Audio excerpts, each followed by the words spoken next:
Hello, board এক্সামে যারা above 90% above 95% number পাচ্ছে, তারা কি ফলো করার জন্য এতটা নাম্বার তুলতে পারছে বলে আপনার মনে হয়? অভিভাবকদের উদ্দেশ্যে বলি, আপনার সন্তান পড়াশোনা করছে, আপনি তার জন্য অনেক চেষ্টা করছেন যাতে সে টপার হতে পারে, কিন্তু কি ফলো করলে সে টপার হতে পারে? নমস্কার, আমি অভিষেক। ফেব্রুয়ারি মাসের মাঝামাঝি সময় থেকে 15 ফেব্রুয়ারি থেকে মোটামুটি সমস্ত বোর্ড এক্সামগুলো চালু হয়ে যাবে। মাধ্যমিক এক্সাম 10th ফেব্রুয়ারি থেকে শুরু হচ্ছে। তো এই বোর্ড এক্সামে আপনার কি ফলো করলে যা আপনি আপনার সন্তানও টপার হতে পারে? আমি এখানে কিছু সিম্পল টিপস শেয়ার করব, যে টিপসগুলো ফলো করলে ইজিলি কোনো স্টুডেন্ট বোর্ড এক্সাম বা ক্লাস এক্সামে অ্যাবভ 90% নাম্বার কিন্তু ইজিলি তুলতে পারে। ফার্স্ট অফ অল হচ্ছে স্টার্ট রিডিং। আমরা যারা পড়াশোনার সাথে যুক্ত, আমি পড়াতে গিয়ে বিভিন্ন স্টুডেন্টের ক্ষেত্রে দেখেছি যে স্টুডেন্টদের মধ্যে এখনকার দিনে টানা পড়ার যে অভ্যাসটা, সেটা কিছুটা হলেও কমে গেছে। তো একটানা পড়তে পারাটা এটা কিন্তু একটা আর্ট, ঠিক আছে? তো ফার্স্ট অফ অল হচ্ছে স্টার্ট রিডিং। এবার পড়তে বসে হয়তো টানা পড়তে ইচ্ছা করবে না, তো ফার্স্ট অফ অল হচ্ছে ফুল ইওর ব্রেন। পড়তে বসে তোমার ব্রেনকে বোঝাতে হবে যে আমি 30 মিনিটের জন্য পড়তে বসলাম, 30 মিনিটের জন্য আমি এই পার্টিকুলার এই পোর্শনটুকু পড়বো। এবার দেখা যাবে কি, তুমি পড়তে বসে তোমার ওই যে পোর্শনটুকু 30 মিনিটের মধ্যে শেষ হবে না, তখন তোমাকে নেক্সট টার্গেট ধরতে হবে যে ঠিক আছে, আমি এই পোর্শনটুকু শেষ করেই উঠবো। তাহলে এবার এই পোর্শনটুকু শেষ করতে গেলে মেবি দেখা গেল তোমার 60 মিনিট অর 90 মিনিট লেগে গেল। তাহলে 90 মিনিটের জন্য তুমি একটা টার্গেট শেষ করলে। উঠে পড়ে তোমার কিছু রিফ্রেশমেন্ট, তুমি কোথাও ঘুরে এসো, তুমি কারোর সাথে কথা বলো, দিয়ে আবার 15 to 20 মিনিটস পরে এসে আবার পড়তে বসো। তো এই প্রসিডিওর যদি আমরা ফলো করতে থাকি, তাহলে আমাদের বেশ কিছু টার্গেট একটা দিনের মধ্যে কমপ্লিট হয়ে যাবে। এখন আমাদের এটা করা উচিত যে ম্যাক্সিমাম টাইম পড়া। দেখা যাবে যে আমাদের যারা বিভিন্ন বোর্ড এক্সামে যারা টপার হয়, অনেকেই বলে যে তারা অনেকক্ষণ পড়ছে। দেখা যাবে 24 আওয়ার্সের মধ্যে কেউ বলছে আমি 16 আওয়ার্স পড়তাম, কেউ বলছে আমি 15 আওয়ার্স পড়তাম, অনেকে এরকমও শোনা গেছে যে তারা 18 আওয়ার্স পড়তো। আমি এটুকু বলতে পারি যে অ্যাবভ 90% পেতে গেলে, তোমাকে টপার হতে গেলে, যদি কেউ ঠিকঠাকভাবে অ্যাটেন্টিভলি পড়ে, তো সেক্ষেত্রে তার মোর দ্যান তার 12 to 13 আওয়ার্স সে যদি খুব ভালো করে পড়ে, তাহলে সে ইজিলি অ্যাবভ 90%, অ্যাবভ 95% তুলতে পারে বোর্ড এক্সামে। ওকে, তো এবার এই 12 ও 13 আওয়ার্সটা তুমি কিভাবে পড়বে? এখানেই একটা রুল কাজ করে, সেটা হচ্ছে ডিভাইড অ্যান্ড রুল। তোমার যে টোটাল 12 অ্যান্ড 13 আওয়ার্সটা আছে, সেই 12 অ্যান্ড 13 আওয়ার্সটাকে বিভিন্ন ভাগে ভাগ করে দাও। তোমাকে টানা 12 অ্যান্ড 13 আওয়ার্স পড়তে হবে না। তোমার এটা মনে হতে পারে যে আমি সকাল 6টায় পড়তে বসবো, টানা 12 আওয়ার্স পড়বো, কি মানে সন্ধ্যে 6টা পর্যন্ত পড়বো? একদমই নয়।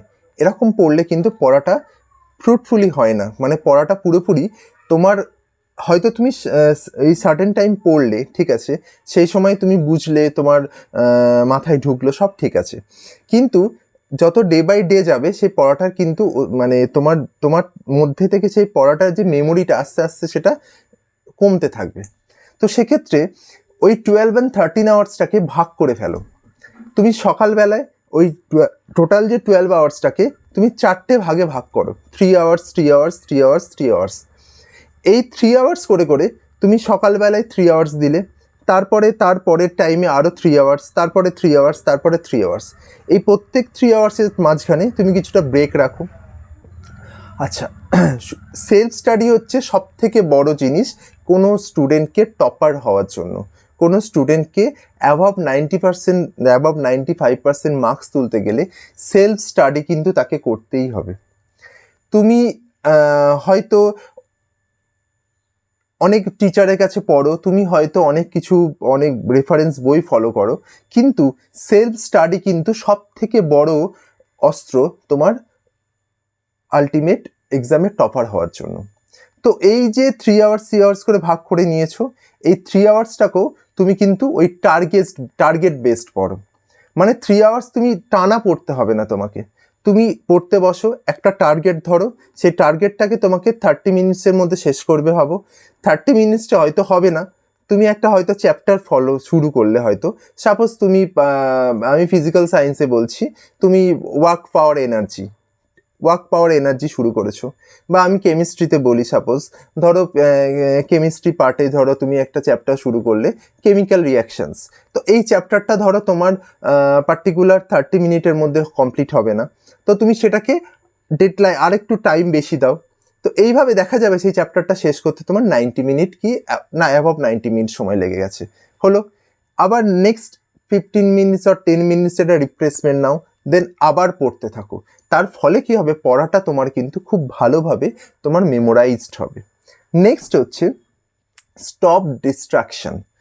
ফার্স্ট অফ অল হচ্ছে আমাদের সব থেকে বড় ডিস্ট্রাকশন হচ্ছে আমাদের মোবাইল ফোন।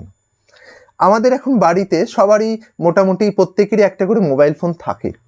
তো এই মোবাইল ফোনে বিভিন্ন ধরনের সোশ্যাল মিডিয়া অ্যাপ থাকে, বিভিন্ন ধরনের গেমস থাকে। সাধারণত স্টুডেন্টদের ক্ষেত্রে এই সোশ্যাল মিডিয়া অ্যাপস এবং গেমসগুলো হচ্ছে সব থেকে বড় ডিস্ট্রাকশন। তো তোমাকে মেন্টালি প্রিপেয়ার হতে হবে যে এই সকল সোশ্যাল মিডিয়া অ্যাপস এবং এই যে গেমসগুলো আছে এগুলো থেকে নিজেকে সরিয়ে আনতে হবে, এগুলোর মধ্যে নিজেকে ইনভলভ করলে চলবে না। তুমি হয়তো ফোনে কোনো রিফ্রেশমেন্টের জন্য সার্টেন টাইম কোনো একটা ভিডিও দেখতে পারো, কোনো কিছু নিউজ পড়তে পারো, দ্যাটস এনাফ, বাট এটার মধ্যে নিজেকে ইনভলভ করে ফেললে চলবে না। মানে কোথাও না কোথাও ফোন যেন তোমাকে কোথাও না কোথাও গ্রাস না করে ফেলে, বা এরকম হতে পারে সরি। নেক্সট হচ্ছে you need to be positive. তোমাকে প্রতিটা মুহূর্তে এটা ভাবতে হবে যে আমি টপার হব। যখন তুমি মনের দিক থেকে প্রিপেয়ার হবে যে আমি টপার হব, তখন তোমাকে কেউ কিন্তু সেই জায়গা থেকে সরাতে পারবে না। মনের যে ডিটারমিনেশন, এটা কিন্তু সব থেকে বড় জায়গা, ঠিক আছে? ফার্স্ট অফ অল তোমাকে মনে ভেতর থেকে ভেবে নিতে হবে এটা যে আমি টপার হয়ে গেছি। তাহলে আমি টপার যখন হয়ে গেছি, তখন আমার মনের মধ্যে যে ফিলিংসটা হয়, সেই ফিলিংসটা নিজের মধ্যে উপলব্ধি করতে হবে। এই উপলব্ধিটা যদি তোমার মনের মধ্যে আসে, তাহলে তুমি সেই উপলব্ধিটাকে চেজ করার জন্য সবসময় ছুটে বেড়াবে। বোঝা গেছে আমার কথাটা? তো তাহলে সবসময় মনের মধ্যে পজিটিভিটি রাখবে। যারা এই ধরনের তোমার চারপাশে প্রচুর নেগেটিভ মানুষ থাকবে, যারা হয়তো বলতে পারে যে তোমার পড়া হচ্ছে না, বা তোমার হয়তো এইভাবে পড়লে হবে, বা ধরো তোমার বোর্ড এক্সাম খুব শক্ত, কি হবে না হবে ঠিক করে পড়ছিস তো। তো তোমার মনের মধ্যে সবসময় এই চিন্তা ভাবনাটা থাকা উচিত, সে যা হোক না কেন, পৃথিবী উল্টে যাক না কেন, যাই হোক না কেন, আমি কিন্তু বোর্ড এক্সামে অ্যাবভ 95% নাম্বার তুলবই। এই মেন্টালিটিটা কাজে লাগিয়ে সবসময় পড়াশোনা করতে হবে। নেক্সট যে জায়গাটা বলার, সেটা হচ্ছে আমাদের চারপাশে প্রচুর টেক্সট বই অ্যাভেলেবেল আছে, ভালো ভালো টেক্সট বই অ্যাভেলেবেল আছে, অনেক ভালো ভালো নোটস অ্যাভেলেবেল আছে, প্রচুর রেফারেন্স বই অ্যাভেলেবেল আছে। কিন্তু আমি সবসময় সাজেস্ট করি, এটা অ্যাজ এ টিচার হিসেবে আমি সবসময় আমার স্টুডেন্টদের সাজেস্ট করি যে কোনো একটা বা দুটো খুব ভালো বই পড়তে, এবং সেই বইটাই বারবার রিভিশন করতে। তুমি কতগুলো বই পড়েছো সেটা কিন্তু তোমার ভালো রেজাল্ট হওয়ার ক্ষেত্রে কোনো ক্রাইটেরিয়া নয়। আফটার অল, তুমি কোনো ভালো বই কতবার রিভিশন করেছো, যত রিভিশন করবে তত তোমার সেই সাবজেক্টের প্রতি গ্রিপ বাড়বে। এখনকার দিনে বোর্ড এক্সামে শুধুমাত্র ইনফরমেটিভ কোশ্চেন কিন্তু আসে না, এখন ইনফরমেটিভ কোশ্চেনের পাশাপাশি অ্যাপ্লিকেশন বেসড কোশ্চেন আসে, কিছু কোশ্চেন আসে যে জায়গাগুলো ডাটা বেসড কোশ্চেন আসে, কিছু কোশ্চেন আসে নিউমেরিক্যালস কোশ্চেন আসে। তো এই সব ধরনের কোশ্চেনকে ট্যাকেল করার জন্য তোমাকে যে জায়গাটাকে ফলো করতে হবে সেটা হচ্ছে বারবার রিভিশন করতে হবে। বারবার রিভিশন, প্র্যাকটিস অ্যান্ড প্র্যাকটিস। এই রিভিশন প্র্যাকটিস এই দুটোকে যদি তুমি সাইমালটেনিয়াসলি যদি সাথে মানে একসাথে চলতে পারো যদি, তাহলে অবশ্যই তুমি খুব ভালো রেজাল্ট করবে। নেক্সট যে জায়গাটা বলার সেটা হচ্ছে অ্যাভয়েড ডিপ্রেশন। তোমার হয়তো পড়তে পড়তে অনেক সময় মনের মধ্যে ডিপ্রেশন আসবে। ডিপ্রেশন এ ধরনের আসতে পারে, আমি কি পারবো, আমি যে মানে যে পরিশ্রমটা দিচ্ছি, আমি যে হার্ডওয়ার্কটা করছি, সেই হার্ডওয়ার্কটা গিয়ে আমি কি আমার আশানুরূপ রেজাল্ট করতে পারবো? তাহলে ওই যে বললাম, সবসময় মনের মধ্যে এটা ভাববে যে আমি পারবই, আমাকে পারতেই হবে। এই মেন্টালিটিটা যদি মনের মধ্যে সবসময় থাকে, definitely you are the topper. ঠিক আছে? নেক্সট যে জায়গাটা বলার সেটা হচ্ছে, যদি কোনো দিন শুধুমাত্র ভাবো যে কিছু হয়নি, দেখা গেল এরকম হতে পারে আমাদের যে টোটাল যে প্রিপারেশন টাইমটা আছে, সাপোজ ধরলাম আর বোর্ড এক্সামের ধরো 4 মান্থ বাকি আছে, সাপোজ মোস্ট অ্যাবাউট 4 মান্থ। তো আমার এরকম হতে পারে যে কোনো একটা দিন পড়া হলো না, হতেই পারে, সব দিন তো সমান যায় না। তাহলে ধরো তোমার কোনো একটা দিন শরীর খারাপ হতে পারে, বা কোনো তোমার ফ্যামিলি কোনো প্রবলেম হতে পারে, যাই হতে পারে, কিছু হতে পারে। তো সেই দিনটা ধরো তোমার পড়া হলো না, ডোন্ট বি ডিপ্রেস, কোনো সময় কিন্তু হতাশ হবে না। সেই দিনটাকে বাদ দিয়ে আবার পরের দিন নতুনভাবে শুরু করো, নতুনভাবে শুরু করে ভাবো যে আজ থেকে আবার সেই রুটিনটাই আবার শুরু করো। আবার আমাদের সাপোজ ধরো আমাদের যখন কোনো কিছু আমরা বলি না রিফুয়েল করে আবার শুরু করতে, সেরকমভাবে ওই রিফুয়েলটা যেটা, সেটা হচ্ছে তোমার মনের ভেতরে যে টপার হওয়ার যে ইচ্ছেটা, ওটাই তোমার মধ্যে ফুয়েলের কাজ করবে। সেই ফুয়েলটা দিয়ে আবার নতুনভাবে শুরু করো,